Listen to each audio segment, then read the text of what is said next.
Good morning students, मैं Suraj Shukla from Jeet Mantra classes आपके सामने फिर से एक नए ट्रिक, एक नए कॉन्सेप्ट के साथ यहाँ पे हाजिर हुआ हूँ। हमारा आज का ट्रिक है ट्रिक रिलेटेड टू हिस्ट्री, इतिहास से संबंधित कुछ रोचक तथ्य और उस रोचक तथ्य को याद रखने का एक तरीका कि हम कैसे किसी भी चीज़ को याद रखें, बहुत ही लंबे समय तक हम याद रख सकते हैं उसको, अगर हमें ट्रिक पता होगा तो। ठीक है, तो मैंने आपके सामने यहाँ पे लिखा हुआ है दिल्ली सल्तनत। जितने भी बच्चे जो हिस्ट्री 7-8 क्लास के जो बच्चे हैं, जो हिस्ट्री में इंटरेस्टेड हैं या फिर जो जिन्हें हिस्ट्री हार्ड लगता है, उनके लिए ये बहुत ही यूज़फुल और बहुत ही रोचक चीज़ है, जिसके थ्रू आप जान सकते हैं कि दिल्ली सल्तनत आखिर है क्या, और इस दिल्ली सल्तनत में कितने सारे वंश का मतलब डायनेस्टीज़, कितने सारे डायनेस्टी और वो उनका करेक्ट ऑर्डर, ये सब अवेलेबल है। और उसको हम याद कैसे करें, ये हमको इस ट्रिक के थ्रू समझ में आ जाएगा। तो उससे पहले हम जानते हैं कि दिल्ली सल्तनत है क्या। दिल्ली आपको बताइए कि हमारी भारत की राजधानी है दिल्ली। दिल्ली इतिहास से ही बहुत ही फेमस, बहुत ही प्रख्यात रहा है हर एक मामले में। दिल्ली में बहुत से फेमस ऐतिहासिक बिल्डिंग्स हैं, बहुत से इतिहास से संबंधित बहुत से टॉपिक हैं जिनका ओरिजिन दिल्ली है। ठीक है, इसीलिए जितने भी शासक हमारे इतिहास में हुआ करते थे वो दिल्ली को ही अपनी राजधानी बनाते थे हमेशा, क्योंकि दिल्ली में सारे रिसोर्स, हर एक फील्ड से रिलेटेड सब कुछ अच्छे से वहाँ पर मौजूद रहते थे। और दिल्ली शुरू से ही बहुत ही खूबसूरत और बहुत ही प्रसिद्ध शहर रहा है। अब हम समझते हैं कि दिल्ली सल्तनत क्या है। दिल्ली सल्तनत एक टाइम पीरियड का ग्रुप है जिसके अंदर बहुत से वंश आए, उन्होंने शासन किया, दिल्ली में शासन किया, दिल्ली के आउटर साइड में शासन किया, और उन्होंने अपना राज्य को बढ़ाने का भी कोशिश किया। ठीक, तो राज्य को बढ़ाने के लिए उन्हें युद्ध करना पड़ता था। युद्ध करेंगे और अपने प्रजा को खुश रखेंगे तो आपका जो वंश है वो बहुत दिन तक चलेगा। ठीक है, तो अब हम ये समझेंगे कि इस दिल्ली सल्तनत में कितने वंश थे। ठीक है, तो हो सकता है कि आपको पता नहीं होगा, तो हम बताना चाहते हैं कि दिल्ली सल्तनत में टोटल 5 डायनेस्टी है, 5 डायनेस्टीज बोलते हैं, 5 वंश। ठीक है, तो ये 5 वंश कौन कौन से हैं और उन्हें याद करने का करेक्ट ऑर्डर क्या है, क्या ट्रिक है ऐसा, तो हम ये आपको ट्रिक बताते हैं। देखिए आप, ये एक वाक्य है, गुलाब खिले तो सांस लो। ये केवल एक वाक्य नहीं है, इस वाक्य में हर एक शब्द का कुछ ना कुछ महत्व है और कुछ ना कुछ पॉइंट है।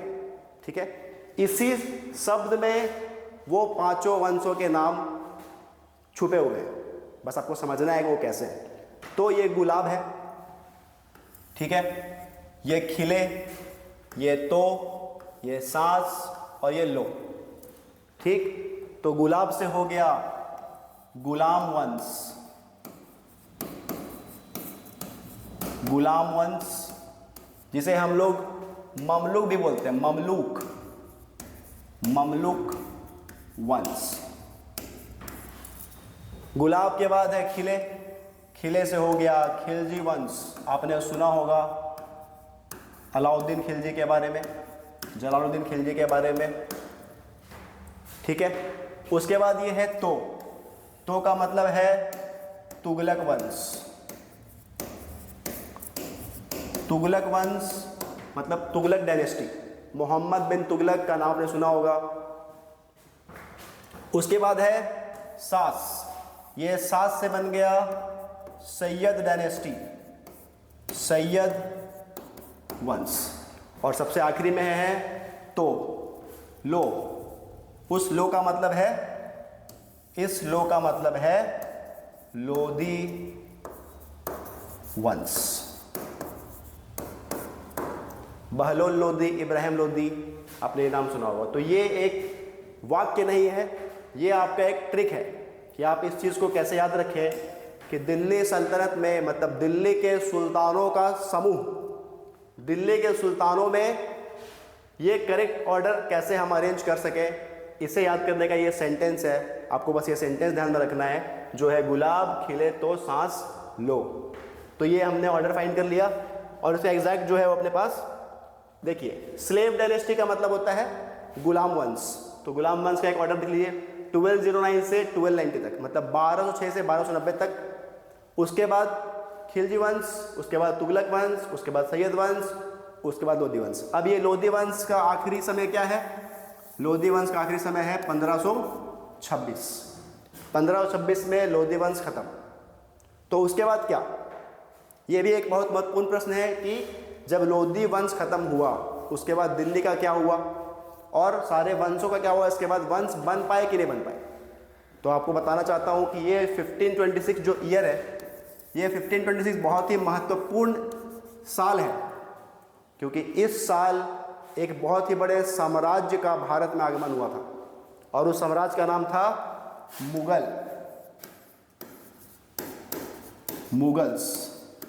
मुगल साम्राज्य।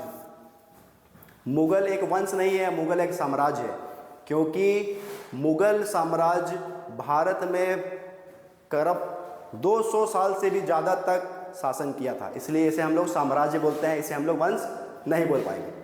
तो ये जो 1526 है, इसके बाद वंश खत्म हो गए थे और दिल्ली में मुगलों का शासन शुरू हो गया था। आई होप आपको अच्छा लगा होगा ये सेंटेंस, ये गुलाब खिले तो सांस ले, आपको अच्छा लगा होगा, पसंद आया होगा। इसी तरह से और भी अलग अलग ट्रिक्स के लिए आप जुड़े रहिए जीत मंत्रा क्लासेस से। अगली बार हम मिलते हैं एक नए कॉन्सेप्ट और नए पॉइंट के साथ, तब तक के लिए धन्यवाद।